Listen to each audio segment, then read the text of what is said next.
승용차 한 대가요, 컨테이너로 돌진하는 사고가 있었습니다.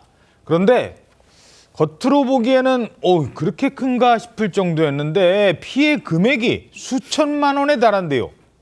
그 컨테이너 안에 있던 물건이 남의 집 가전제품이라고 합니다. 컨테이너를 들이받았는데 가전제품이 쏟아졌다? 어떤 사고입니까? 네, 크리스마스 이브인 지난 24일에요. 강원도 춘천에서 고급 외제차가 컨테이너 건물을 들이받는 사고를 냈습니다.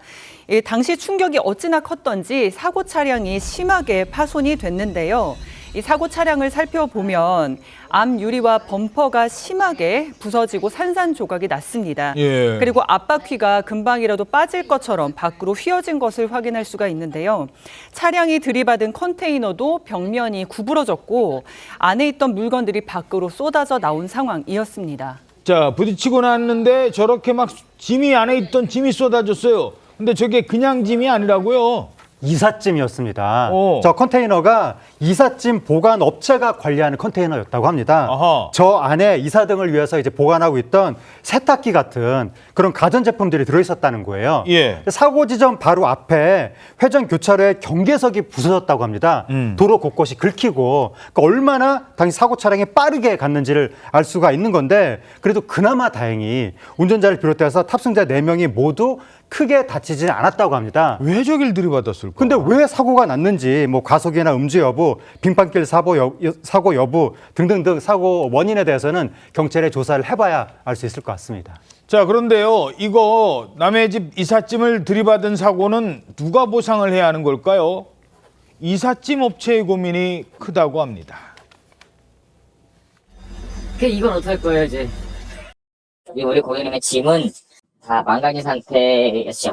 저희가 변제를 해야 되는 그런 상황까지 올 수도 있죠.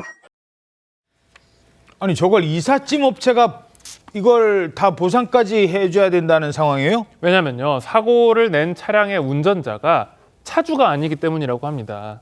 20대 남성이 동네 형의 차를 빌려 탔다가 이런 사고가 발생한 것으로 확인이 됐는데요. 아, 남의 차니까 차주는 또 아무 책임이 없네. 그렇습니다. 그래서 이 차주가 가입한 자동차 보험이 지금 효력이 여기서는 진행을 할 수가 없는 거죠. 어허. 수천만 원에 이르는 피해를 보험으로 전액 보상받기가 어렵기 때문입니다. 그래서 결국에는 피해를 입은 이삿짐 업체가 짐을 보관한 고객에게, 고객은 어쨌든 이삿짐 업체에게 믿고 짐을 맡겼으니 예. 그 맡고 있는 동안에는 이삿짐 업체가 잘 보관해야 할 주의무가 있는데 그걸 다 하지 않았으니까 거기에 대한 책임을 지는 거죠. 그래서 이삿짐 업체에서 이 고객에게 이 짐에 대한 변제를 해줘야 되는 상황이 올 수도 있다 이건데요. 나중에 뭐 구상권 같은 거 청구할 수 없나요? 그렇습니다. 나중에 이제 이 이삿짐 업체에서는 실제 사고를 낸 운전자죠. 이 운전자에게 구상금 청구를 할 수 있겠습니다만은 이 차주가 아니라 이 운전자가 만약에 자력이 없다면 그것도 나중에 혹시 이제 문제가 될 수는 있을 것 같습니다. 그렇군요.